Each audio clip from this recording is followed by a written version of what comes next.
Offer valid on standard browsers, U.S. only. When I heard about Date My Age, I thought, really? But there I was in my empty, quiet house, my laptop on the kitchen counter, and I typed in my name.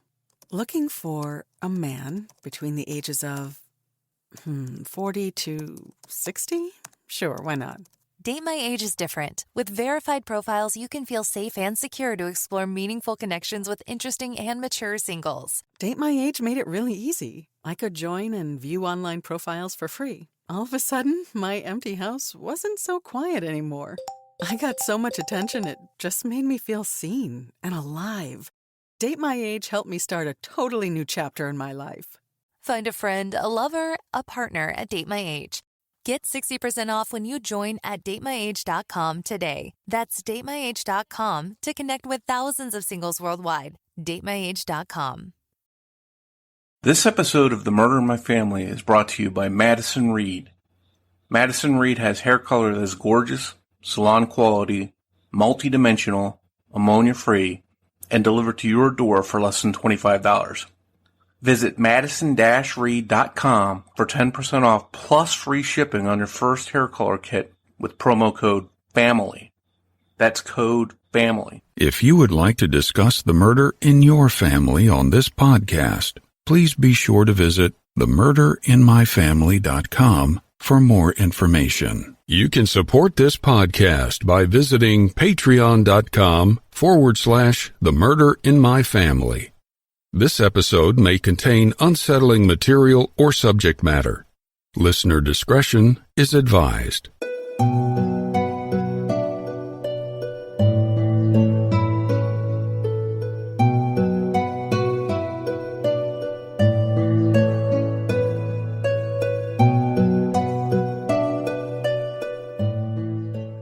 Thank you for joining me for this episode of The Murder in My Family.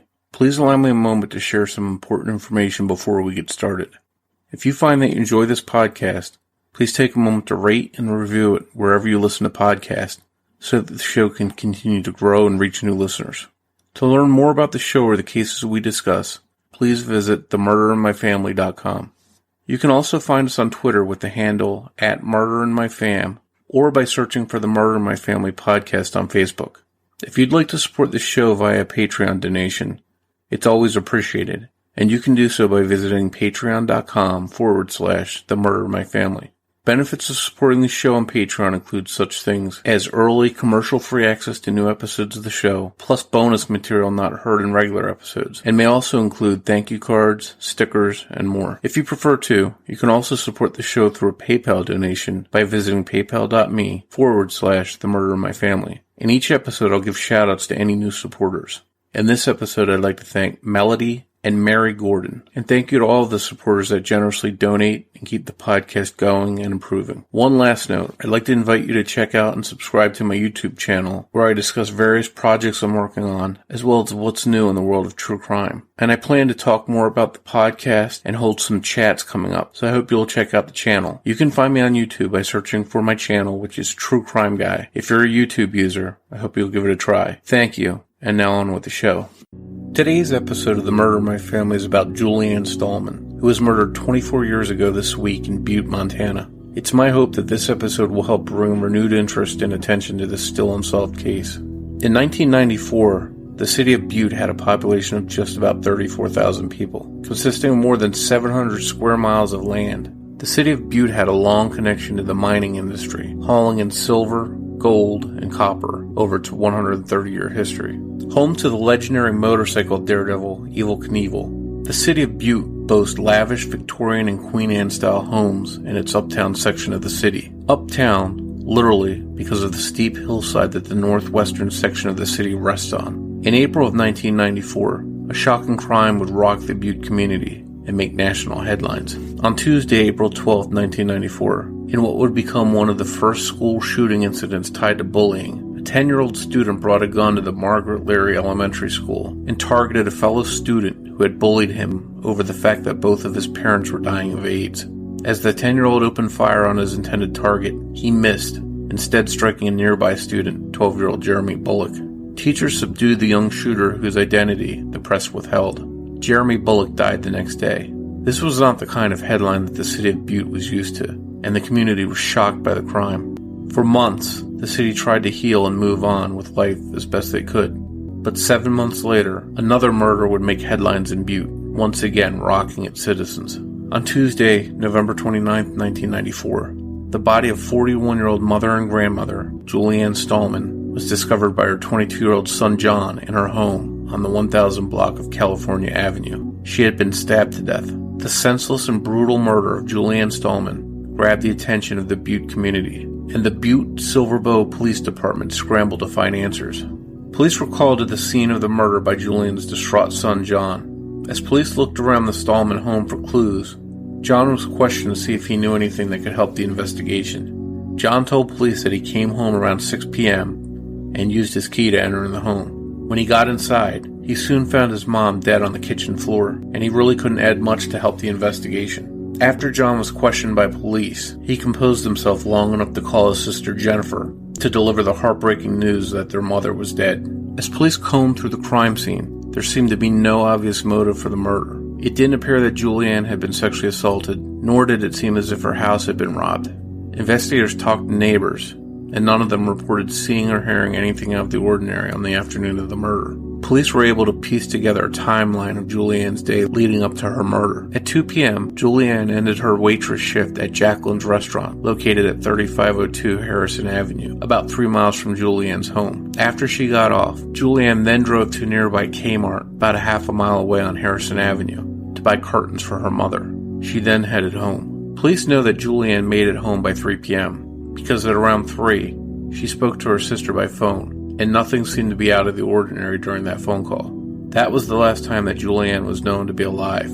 Her son would find her lifeless body 3 hours later. What happened during that 3-hour window is anyone's guess. Police narrowed down the time frame of when they believed Julianne was likely murdered to between 3 p.m. and 5 p.m. But again, with no witnesses and no apparent motives, police didn't have much to go on. Investigators kept some information close to the vest, specifically as to whether or not a murder weapon was found at the scene. One thing that police did find at the crime scene, an important clue, was blood that did not belong to Julianne. It appeared that Julianne had fought for her life, and there was an indication that the struggle spilled into multiple rooms before Julianne finally lost the fight on her kitchen floor, her killer spilling his or her own blood in the process. Within a few days of her murder, an autopsy was conducted on Julianne's body, and it was confirmed that her death was due to multiple stab wounds to the chest.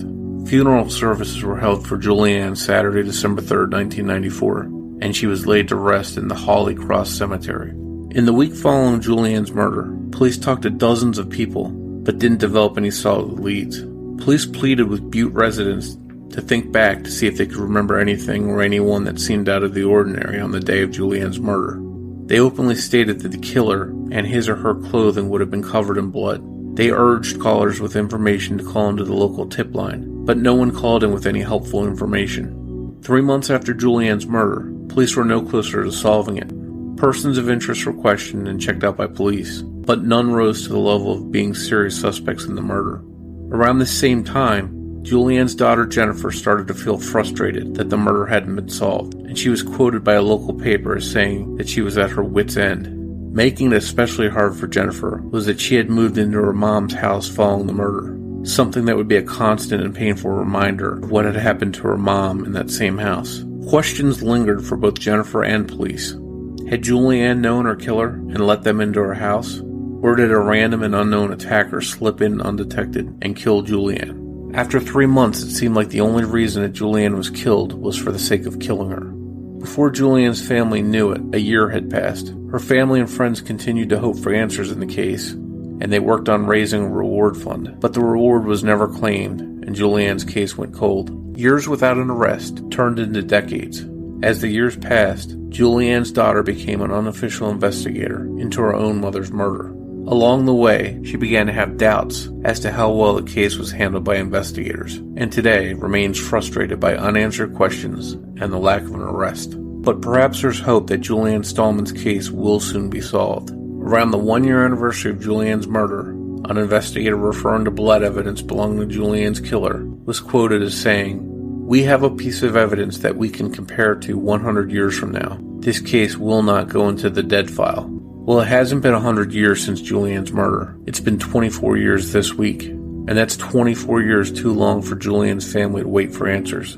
Julianne's daughter Jennifer joined me to discuss her mom's case, as well as her efforts to get justice after so many years. That conversation is next after these words from our sponsors. This podcast is supported by Talkspace. When my husband came home from his military deployment, readjusting was hard for all of us. Thankfully, I found Talkspace. Talkspace provides professional support from licensed therapists and psychiatric providers online. Military members, veterans, and their dependents ages 13 and older can get fast access to providers, all from the privacy of their computers or smartphones. I just answered a few questions online, and Talkspace matched me with a therapist. We meet when it's convenient for me, and I can message her anytime. It was so easy to set up, and they accept TRICARE. Therapy was going so well, my husband and I started seeing a couples therapist through Talkspace, too. Talkspace works with most major insurers, including TRICARE. Match with a licensed therapist today at Talkspace.com/military. Go to Talkspace.com/military to get started today. That's Talkspace.com/military. Offer valid on standard browsers, U.S. only. When I heard about Date My Age, I thought, really? But there I was in my empty, quiet house, my laptop on the kitchen counter, and I typed in my name. Looking for a man between the ages of 40 to 60? Sure, why not? Date My Age is different. With verified profiles, you can feel safe and secure to explore meaningful connections with interesting and mature singles. Date My Age made it really easy. I could join and view online profiles for free. All of a sudden, my empty house wasn't so quiet anymore. I got so much attention, it just made me feel seen and alive. Date My Age helped me start a totally new chapter in my life. Find a friend, a lover, a partner at Date My Age. Get 60% off when you join at datemyage.com today. That's datemyage.com to connect with thousands of singles worldwide. datemyage.com.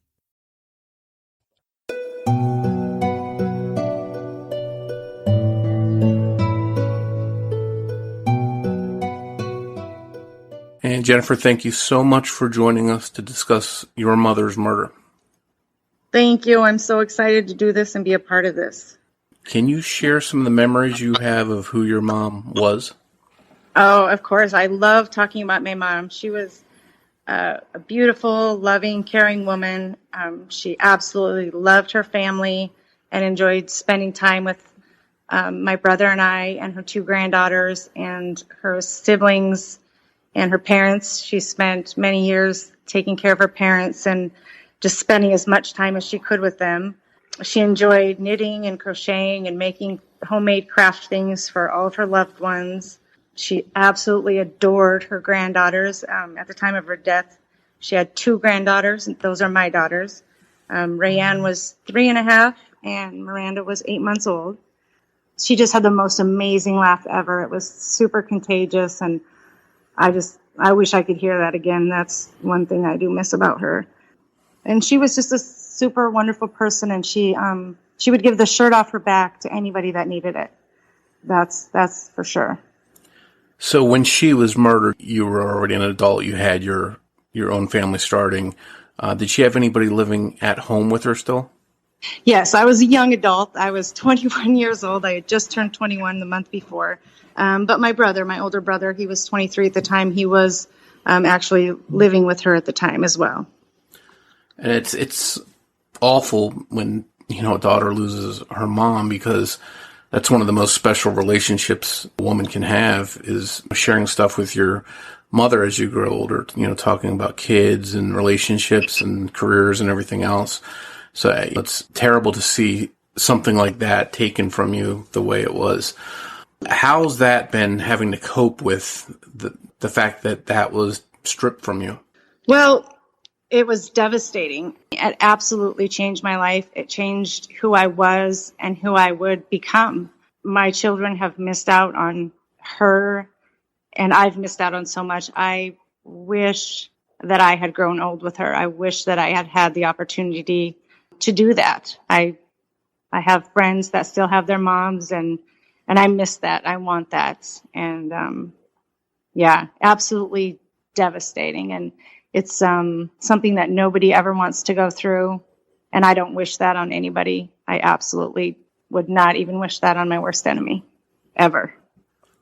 So your mom sounds like she had a really good, easygoing life. She did the kind of things that a grandmother would do. She's home, she has a job, she's spending time with you and your kids, and this happens. Did she have any kind of enemies that you know of or that the police looked into?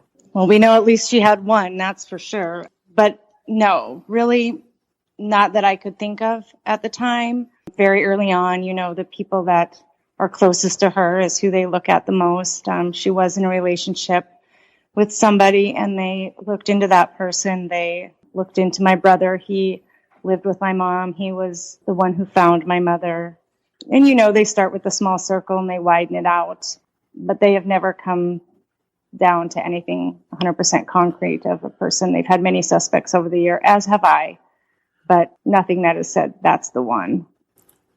And you just mentioned you've had suspects too. You've become, like so many other guests that I talk to, sort of a armchair detective. You're trying to do your own research and investigation into your own mom's murder. What's that been like for you?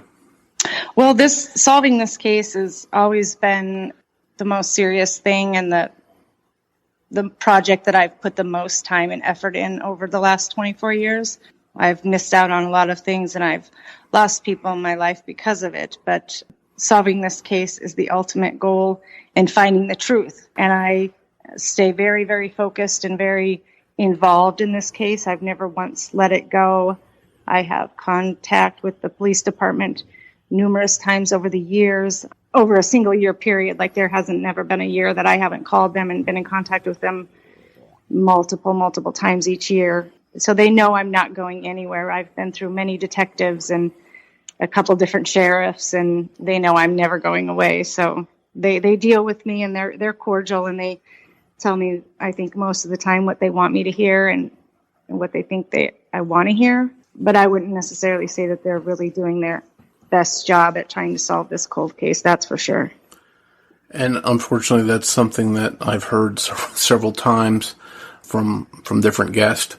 You think that the police are always going to be doing the best job they can and that they're doing everything right. And then sometimes I hear from people that that's not always the case. So it sounds like you may have a little bit of that going on. Oh, absolutely. Absolutely. I learned very early on when I was dealing with the police department that I always needed somebody there with me in one of the meetings, because it always seemed to me that it could become a case of he said, she said, they said something that I didn't hear right or something like that. So I always had my best friend, Misty, has been with me from the very beginning and has never missed a meeting. And we go there together and we take notes and we pay attention, and they just don't do, well, I don't know what they do, but there's a serious history of corruption within that police department and the state crime lab that is handling this case. So that I always hold that in the back of my mind, that they're really not doing their job.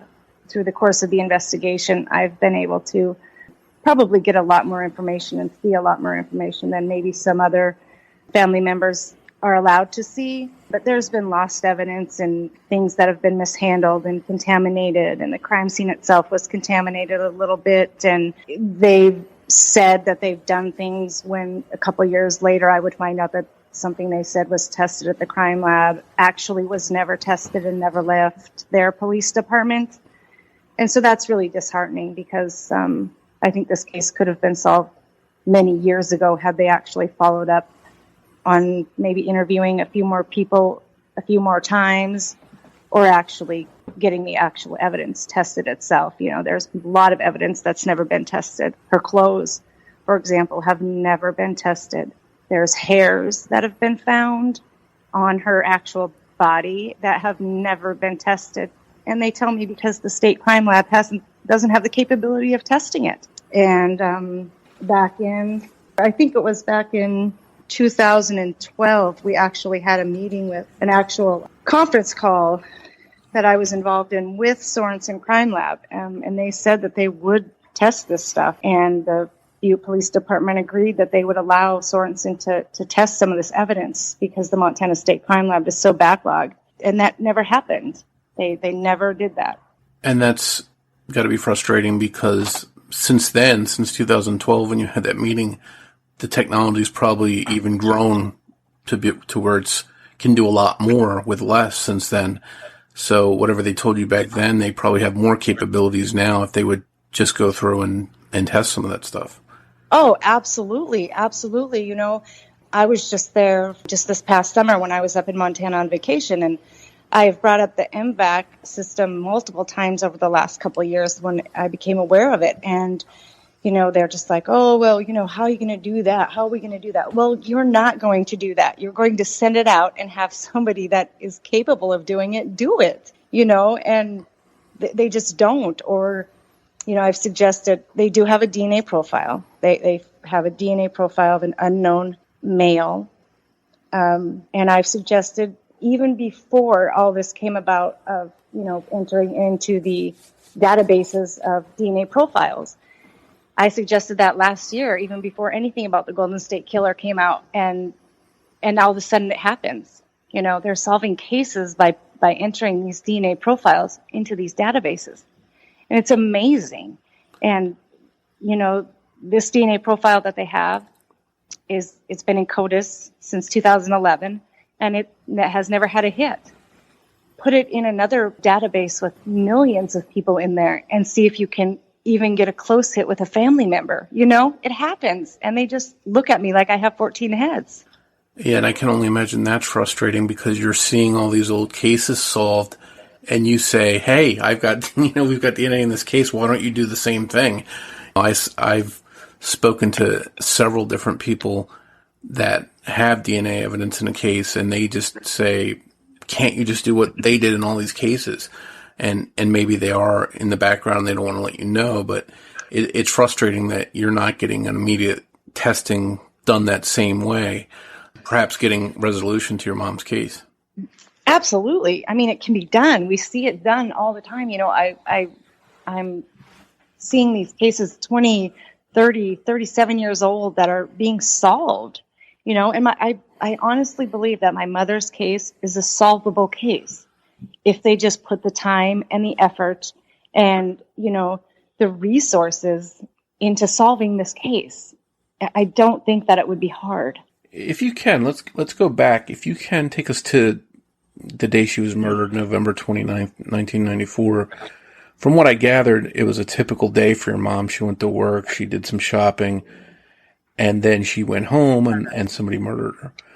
Can you sort of walk through the timeline for that day for her and as you understand it, leading up to her body being discovered? Yes. She went to work that morning, woke up in the morning, and my brother saw her in the morning. He went to work before she did, and then she left and she went to work. She worked at a local restaurant called Jacqueline's, and she was a waitress. And she got off a little bit earlier than normal that day. The day before, on Monday, was her day off, and she was up at my grandmother's house helping my grandma clean and get ready for Christmas. Thanksgiving had been the Thursday prior.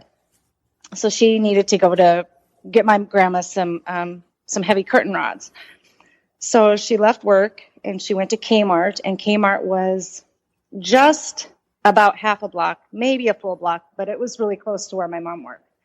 And so she went to Kmart and she got these curtain rods, and then she went home. And so I can't remember the exact time, but we have the receipt. I have an actual copy of the receipt here from Kmart, and I believe it was time stamped at around like 2:20 something.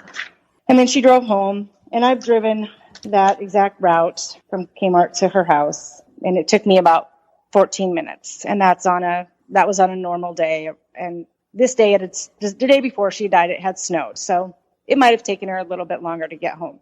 There was a report that said that she had stopped at the gas station, which was probably about 5 blocks from her house, and bought a pack of cigarettes, but I'm not 100% sure that is accurate because there was not a brand new pack of cigarettes ever recovered.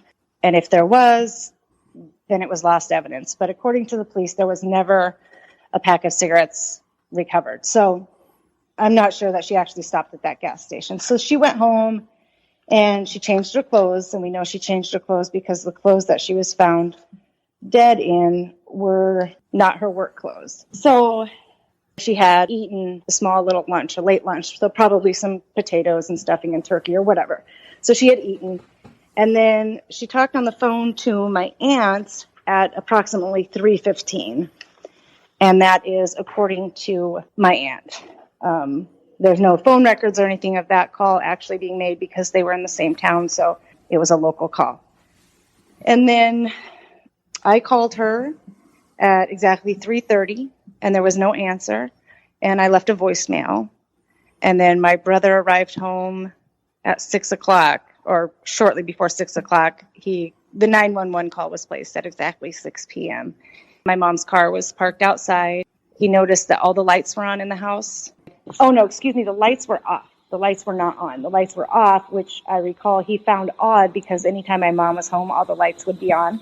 And he used his key to get in, but he can't specifically recall if the door was actually locked or not, but he assumed it was, and he used the key to get in. So he opens the door and he turns on the dining room light. And he describes like he saw a shadow, and he put he had a briefcase and some paperwork and stuff, and he set that on a chair, and then he went towards the kitchen. And he said that when he entered the entryway leading from the dining room into the kitchen, that he saw her body. And he immediately turned around and called 911. And he didn't approach her at all. He said that when he saw her, he knew that she was dead. Oh, that's got to be devastating for him to find her like that. Yes, I can't even imagine. I can't imagine seeing that. And you mentioned that he thought he had seen a shadow. Did he think he may have seen somebody leaving, or what do you think that the shadow statement meant?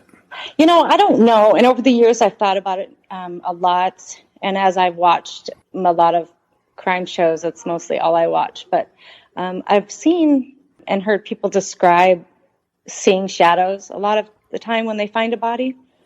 So, and I just saw a show a couple of nights ago, and I thought, gosh, that's so weird, because that's exactly how my brother described it when he walked into the room when he saw my mom. Or as soon as he walked in the room, he said he saw something like a shadow. So I'm not sure what it was. There was nobody else in the house. The back door was completely locked from the inside.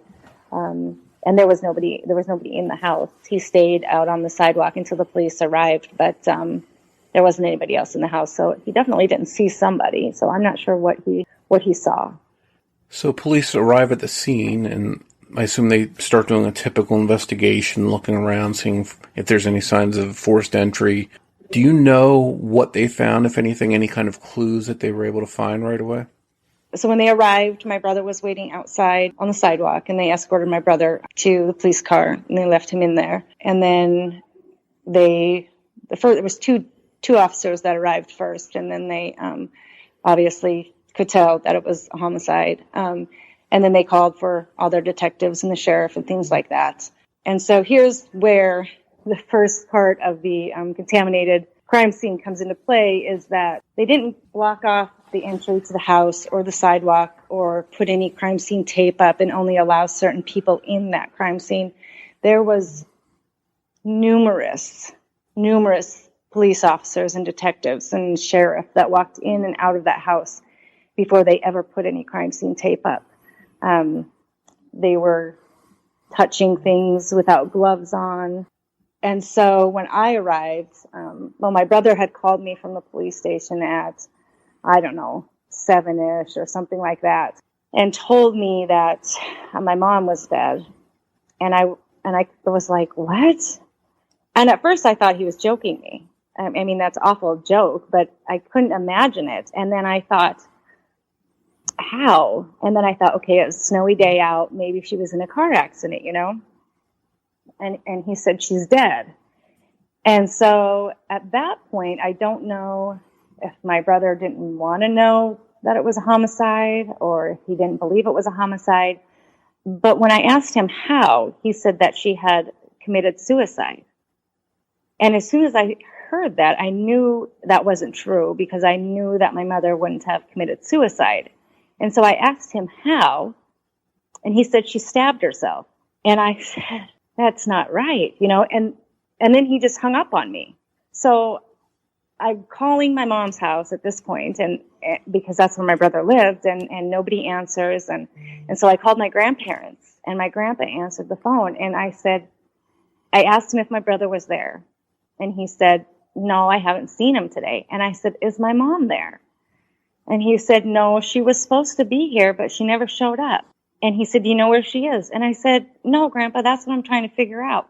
Because I didn't want to tell him that she had died or that my brother had just called me and told me this, So I hang up the phone with my grandpa, and I don't know what to do. So I call my aunt, who lives in a whole different town, like an hour away. And I asked her, I said, have you heard from my brother? And she said, no, what's going on? And I said, well, he just called me and told me that my mom is dead. And then I got her hysterical, right? So I'm just panicking. I don't know what to do. So I decide I'm going to go to my mom's house. She only lived maybe 10 blocks from me. So I drive down to my mom's house. And as soon as we come around the corner, you could see all these police cars and these police lights and stuff.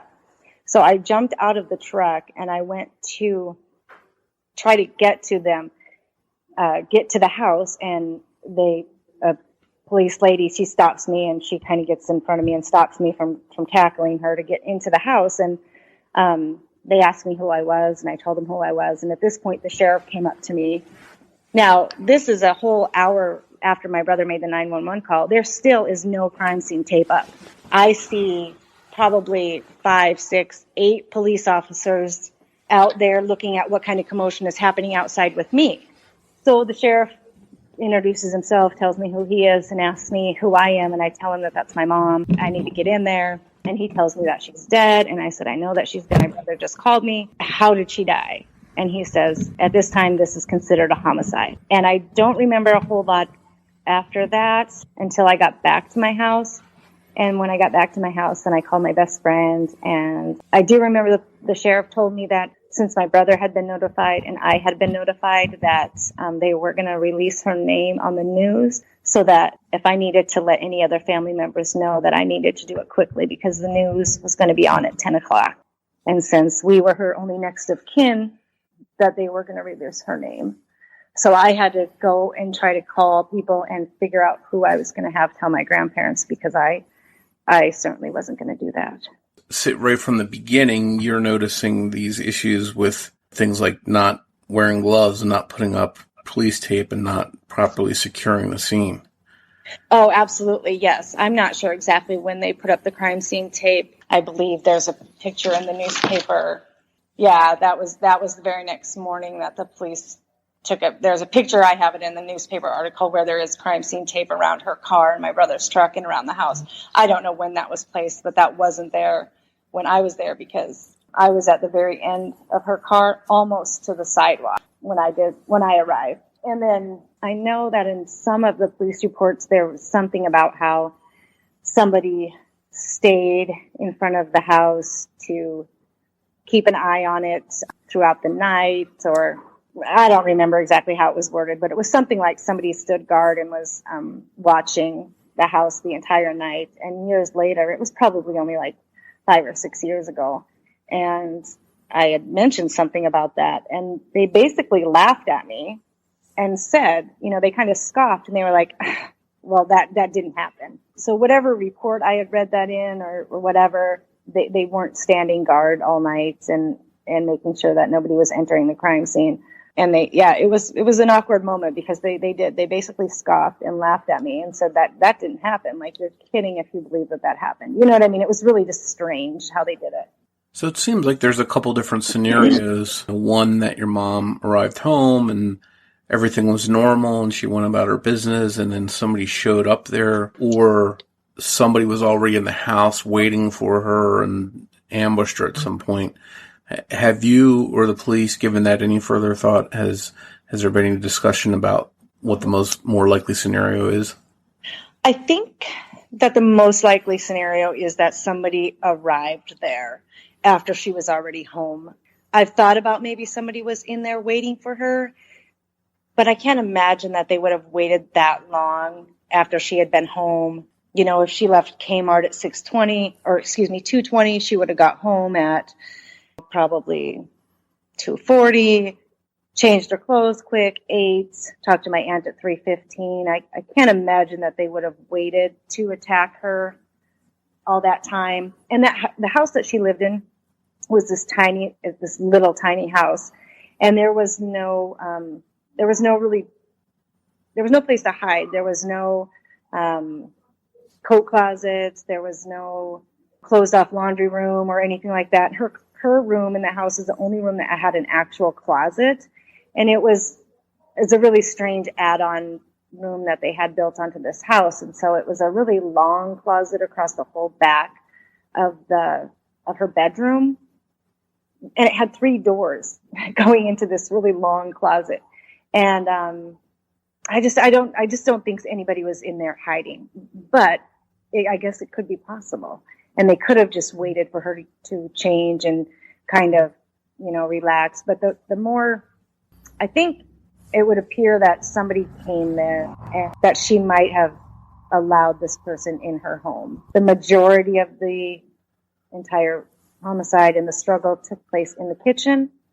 It did at some point move out into the dining room, but she had already suffered some great injuries by the time it got out into the dining room, because there's blood in the dining room. There's blood on a buffet table that she had there. There's cast stuff on the walls. There's a big puddle of blood kind of in the entryway into the kitchen there. So it appears that it started in the kitchen. Typically in these stabbing type crimes, it tends to indicate a personal connection between the murderer and the victim. It's more personal. I've read, you can correct me if I'm wrong, but the police seem to think that it's possible that your mom did know her killer and then possibly let them into her house. How closely did they take a look at people that were close to her, your family, her friends, co-workers, that kind of stuff? Well, I will say this. They spent a lot of time on her boyfriend at the time, and the Department of Justice and the FBI actually became involved with this case a little bit very early on, because her boyfriend at the time was a former police officer. He was a police officer back in the 1970s. So he wasn't newly on the force. He had been a police officer in the 70s. So they spent a lot of time looking at him. Not for 1 second did I ever believe it was him. I spoke with him the night that my mom died, and I stayed relatively close with him for the first couple of years after my mom died. But not for 1 minute did I ever feel that he had anything to do with it. So they spent a lot of time, and I want to say a lot of wasted time, I believe, on him. They spent a lot of wasted time, I believe, on my brother. My brother was a very big suspect at the time because he found her and because he lived there. And statistically, a lot of people that find bodies are the ones that kill them. I don't believe that they spent enough time talking to other friends and family. There are a lot of people that she worked with that weren't interviewed, that I found out later on that had never been interviewed or questioned. They did talk to some people from her work, and they did talk to a lot of her friends and family. But over the years, I think they could have done a better job and a lot better job pressing these people to talk and to ask them what they know and really interrogate them. A lot of these interviews that they did, they interviewed her ex-husband the day after she was murdered for 8 minutes. 8 minutes. And it's a joke. The interview that they did with him was a joke. They interviewed her ex-husband's wife at the time. They interviewed her for like 7 minutes. And that woman, she's now deceased, her and my mom didn't get along because my mom and her ex-husband had a really good relationship. They had a relationship and they talked, and his wife at the time didn't like it. And she actually got into an altercation with my mom exactly 1 month before my mom was murdered. And they interviewed that woman who admits to having an altercation and putting her hands on my mother a month before she died. They interviewed her for 7 minutes. And she just died, 3-4 years ago. And that's the only interview they ever did. She never asked for a lawyer. They just never went back and interviewed her. Same with my stepdad, my mom's ex-husband. They never interviewed him again. Well, and those were most likely the people that are in these crimes that they interview first. Like you mentioned earlier, they work with the people that know the victim the closest and work their way out from there. And they spent very little time on them. Very little. And they both refused to take polygraph tests. And I understand polygraph tests are not admissible in court, and it's everybody's right to refuse one. However, I think that they should have, maybe pressed a little bit harder. And I did, because I was close to my stepdad at the time. And I begged him to take a polygraph just for me, because I myself at the time had questions. I had questions about him and his wife, and that's been known. I think everybody that knows me and knows anything about how hard I pressed for this case knows that at one point in time I did think that my stepdad and his wife had something to do with it, and people that they know. And my stepdad and his wife are both deceased now. So if they did have anything to do with it, it's lost. It's lost with them if they did. And then I'll never know. And my relationship with him probably ended in February of 1995 after I begged him to take a polygraph test or to come back and do another interview or, produce documents on why he was in town the day before she died. He was in town the day before she died. He lived in a little town, probably about 40 miles from Butte.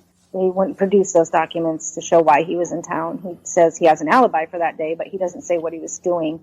And I always kind of believed that maybe he was doing those things on the day that she actually died instead of the day before she died. And so that was probably one of the last conversations I ever had with him. I spoke to him probably maybe a handful of times over the last 24 years, but it was nothing fruitful. It never produced anything about my mom's case. He would always just say he didn't have anything to do with it. And, he sent me some nasty Facebook messages at one time about it. Because I'm like that. I don't. If I think something, I'll say it. And he didn't like what I was saying on Facebook, and he thought he could call me out on it, and it didn't bother me. But I've probably only spoke to him about 5 times. This podcast is supported by Talkspace. When my husband came home from his military deployment, readjusting was hard for all of us. Thankfully, I found Talkspace. Talkspace provides professional support from licensed therapists and psychiatric providers online. Military members, veterans, and their dependents ages 13 and older can get fast access to providers, all from the privacy of their computers or smartphones. I just answered a few questions online, and Talkspace matched me with a therapist. We meet when it's convenient for me, and I can message her anytime. It was so easy to set up, and they accept TRICARE. Therapy was going so well, my husband and I started seeing a couples therapist through Talkspace, too. Talkspace works with most major insurers, including TRICARE. Match with a licensed therapist today at Talkspace.com/military. Go to Talkspace.com/military to get started today. That's Talkspace.com/military. Offer valid on standard browsers, U.S. only. When I heard about Date My Age, I thought, really? But there I was in my empty, quiet house, my laptop on the kitchen counter, and I typed in my name. Looking for a man between the ages of 40 to 60? Sure, why not? Date My Age is different. With verified profiles, you can feel safe and secure to explore meaningful connections with interesting and mature singles. Date My Age made it really easy. I could join and view online profiles for free. All of a sudden, my empty house wasn't so quiet anymore. I got so much attention, it just made me feel seen and alive. Date My Age helped me start a totally new chapter in my life. Find a friend, a lover, a partner at Date My Age. Get 60% off when you join at datemyage.com today. That's datemyage.com to connect with thousands of singles worldwide. datemyage.com. And that's where the DNA is very important, the testing, the databases, if they can enter that in there and then do genealogy to back search it to likely suspects. They might track it to somebody that's deceased. That's the good thing. The DNA doesn't go away. Even if the person dies, they might identify based on that. So there's even more reason to have hope that they do eventually test that DNA and try and search for the origin.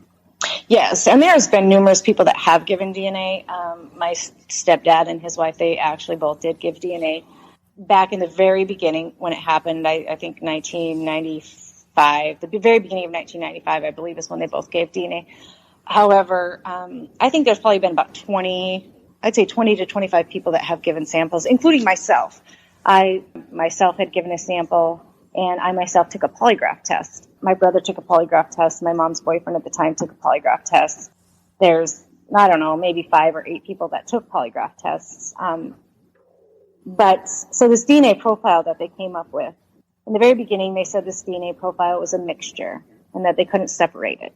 And then in, I think by 2001, they said that they had gotten the mixture separated and they had a partial profile of a male.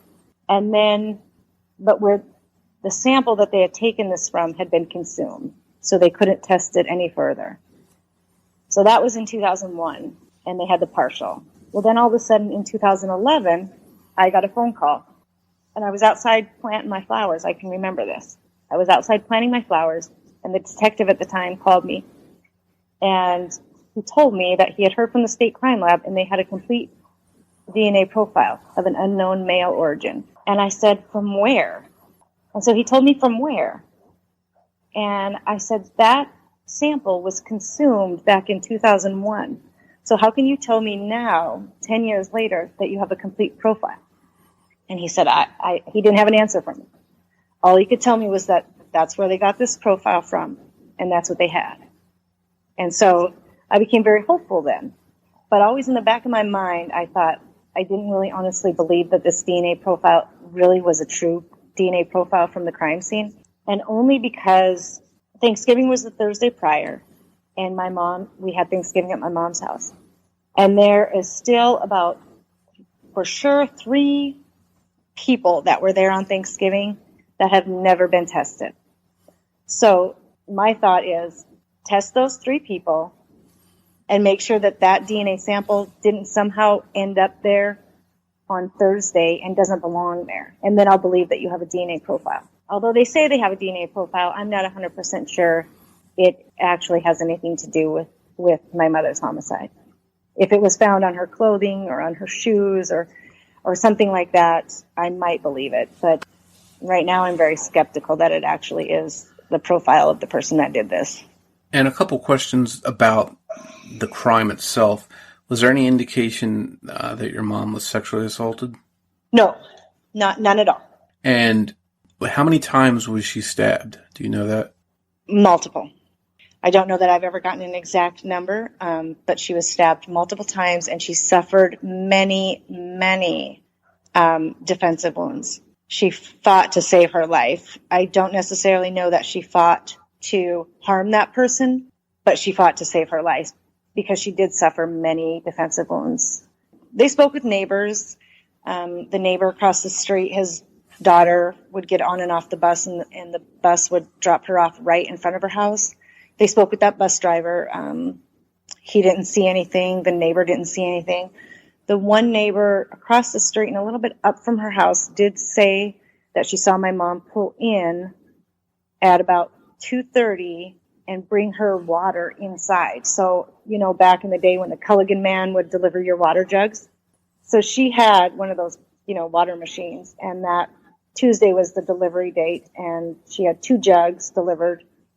They talked to the water guy. He didn't see anything, but he delivered it in the morning. And then, but the neighbor across the street says that she saw her go out and get her water and bring it inside the house. And both those jugs were found on the dining room table. But nobody saw anything suspicious, which would then lead everybody to believe that this person was known and didn't look out of the ordinary and didn't look out of place, Had a reason to be in the area, perhaps. Right. Yeah. And there was some, the neighbor right next door to her was home at the time. Nobody said anything about hearing screams. The other looking at the newspaper article, and right to the right of that is a big empty lot. So that there was nobody right there, but there was a house really close on the other side. Those people, they spoke to that guy. He didn't hear anything. Nobody heard anything. Nobody saw anything. They did have some witnesses come forward or that were questioned that said they saw a gray car or truck in the area that day. I don't remember anybody else saying that they saw anything out of the ordinary or any kind of suspicious vehicles or anything. So it just seemed like, this person has been seen here before, and, we're not really going to pay much attention to it because it doesn't look scary, It's been 24 years now with no answers. You said that the police are investigating it, but not necessarily as good as they could be. How frustrating is it for 24 years to go by and still not have an answer? It's super, super frustrating. I got some new information back in, I did an interview back in November, right around the anniversary last year, and I did an interview. And sometimes when I do these interviews, people contact me and give me information. And so I received some information back in November, early December maybe, after this news story had aired. And I kind of took this information and I mulled it over and I thought about it. And I thought, I'm going to have to do this on my own. Because if I tell the police department anything about it, they're not going to do anything about it, and I'll never know. So I figured the next time I go up there, I'll do this on my own. I'll do my own little investigating and I'll see what I can come up with. With this information I had, it seemed really plausible. It seemed like this could be it. They were very specific on some things that they not necessarily should have known about at all, things that have never been released to the public. So I sat on it and I had to go to Montana in February for a funeral. So when I went to the funeral, and then every time I go there, I meet with the police department. So I met with the police department and I wasn't going to tell them anything. And somehow it came out, I did. And anyways, I ended up telling him about this information that I had received. And I told him what I was going to do. Like, if you're not going to do anything about this, I'm going to do something about this. And I'm not scared. I've never been scared. I've never been afraid that this person that hurt my mom is going to hurt me. After my mom died, I lived in my mom's house. And every interview that I did, I was always in that house. And I kind of welcomed it because I thought, if you try to hurt me, I can guarantee you, or you will be caught. You will be dead. So I've never feared that. And so I told the detective, this new detective that got on the case, he got on the case last year. Anyways, so I told him what I was going to do. And he's like, I'm going to ask you not to do that. I don't want you to get hurt. I don't want you to do anything silly. I don't want you to do anything stupid. Because if you find what you're looking for, then you're going to screw this case up. You have a big possibility of screwing this case up. And I thought, I'm not going to screw this case up because I'll know, I'll know. If this person has what this person says they have, then I'll know. So it's not funny. It's not funny at all. But if you would have told me that I wouldn't have been able to complete my mission, I would have said, well, then I better be dead. Because that's the only thing that I had on my mind was to do this. And then the next day when I had planned to do it, I woke up and I was so sick. I was so sick that I couldn't even get out of my bed that I was in, let alone try to go on this secret mission that I was going to do. So then I was like, you know what? Something is telling me to not do this. I might see or find something that I don't want to see or find. And so I didn't go. But I did tell the detective this information, and as of today, they've had this information since the beginning of February. They have not done a thing about it. They've not done a thing about it. They've not questioned this person. Nothing. They've done nothing with this information that I gave them. And like I said, this information that I received is information that nobody would know about except the person that did this. And the police have done nothing. They've done nothing about this at all. And this isn't the first time. I've given them a lot of information, many leads that people have given me, or roads to go down, and they may be dead-end roads, but they're roads they don't even want to travel down. Again, this goes back to you having to play sort of armchair detective yourself and try and sort some of these tips and leads out that come in. Yeah, and every time I get any lead, this is probably the only thing that I've kept from them for months. I guess I kept it from them for a couple months, but for the most part, if anybody messages me on Facebook or sends me an email or anything, like, I'm immediately calling the Butte Police Department and I'm saying, hey, this person called me and this is what they said. You never know, let's do it. Let's try it. And they just don't follow up on these leads, I don't understand why. I understand there's a backlog at the Montana State Crime Lab and you can't test every single thing. But for God's sakes, why hasn't her clothes even been tested? Why haven't those hairs been tested? Why hasn't the blood that was found leading outside the house on the sidewalk ever been tested? You tell me that you find a DNA profile from the stuff that was in the snow or on her shoes or that hair isn't her hair, then maybe I'll believe you have a DNA profile. We can't know everything that the police do behind the scenes, but just from your experience, from what you do know about, you're not satisfied with the entire job they've done. No, not at all. And they know it. You know, I've always said that I don't ever want to bite the hand that could possibly feed me because I need them to feed me. I want them to feed me.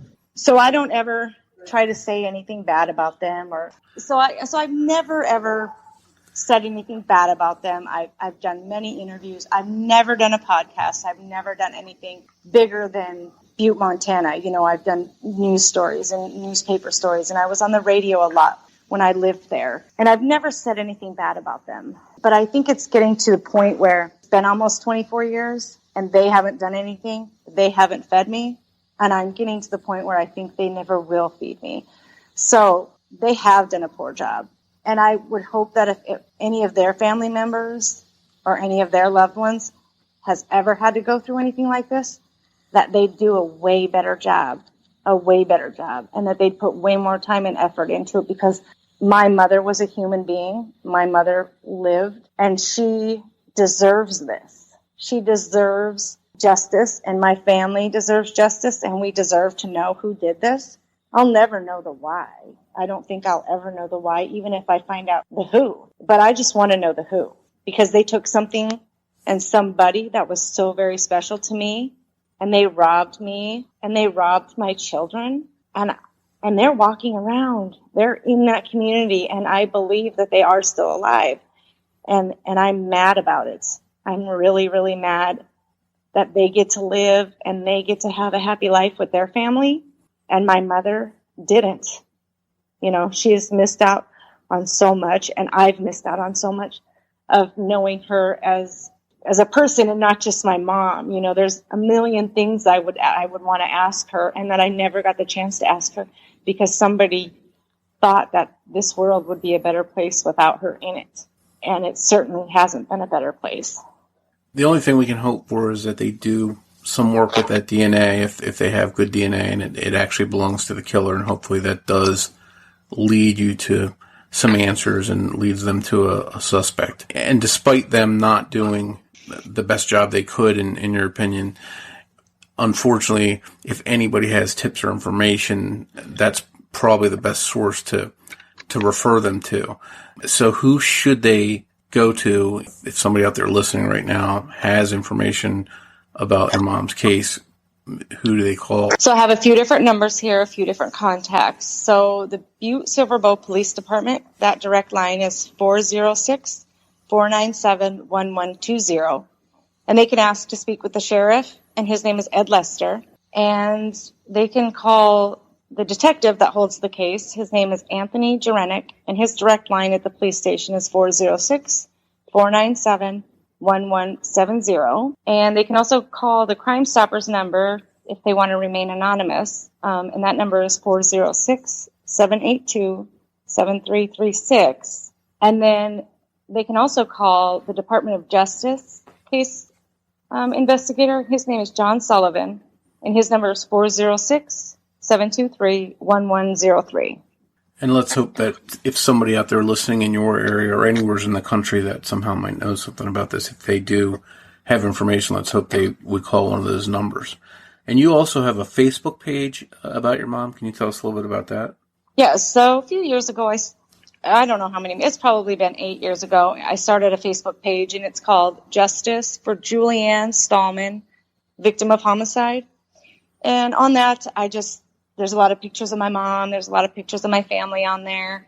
And I just put updates on there sometimes. I put links to the news articles and links to the newspaper articles that I've done on there. And it's just a way, I don't really have that many members. I think there's maybe 500 or 600 people that liked it. But it's just a way for me to kind of get it out there to let everybody know that the case still isn't solved. I think there's sometimes a lot of people in that small community of Butte that maybe don't realize this case is unsolved. So I just put a lot of things on there. Sometimes just to vent, sometimes, just to let people know that she did have a life and she did exist. And you never know, maybe somebody out there will share a post from your page or whatever with somebody that actually has information. So let's hope that they are looking at that in your area and sharing that information. Absolutely. It's, somebody knows. There's not a doubt in my mind that somebody knows somewhere. I think it's very hard for somebody to keep a secret that big all to themselves.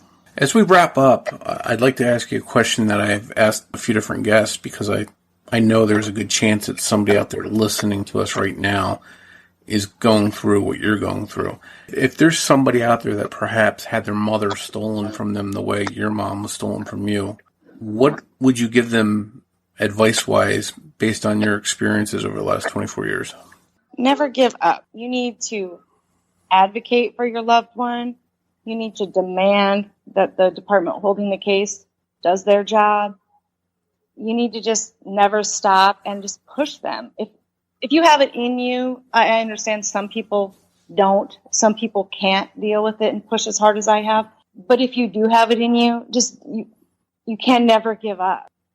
These cases do get solved. And I think that you always have to have hope that you'll just get that one person that does the right thing and isn't afraid to come forth as a witness. Somebody always knows something. And I think that we just, as a community, have to fight for what's right and fight for the truth. Surround yourself with people that believe in you and that want to help you. Maybe not necessarily understand what you're going through. You have to have good people around you that will just let you cry if you need to cry and just let you talk if you need to talk and let you be mad when you're mad. People that tell you to get over it, spend this many years, just get over it. You don't ever get over it.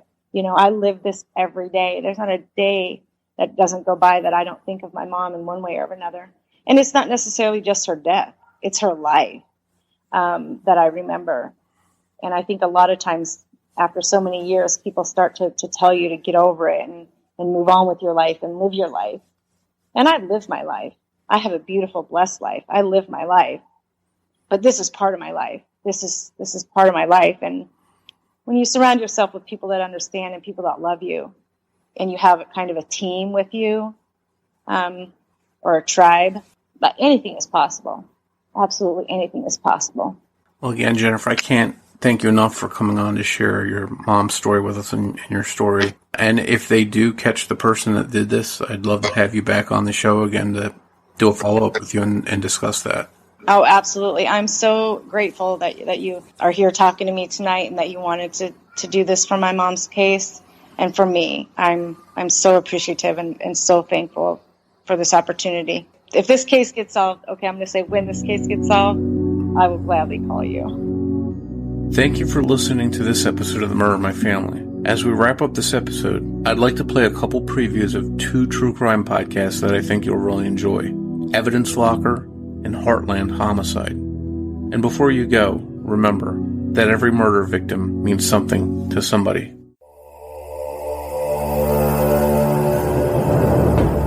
The Evidence Locker is a weekly podcast about international true crime. Made by hardcore true crime fans, it's somewhat grungy. Join us as we explore the dark corners of the globe. We've covered cases from Sweden, Brazil, Australia, and the U.S., to mention a few. Find us on iTunes or wherever you listen to podcasts.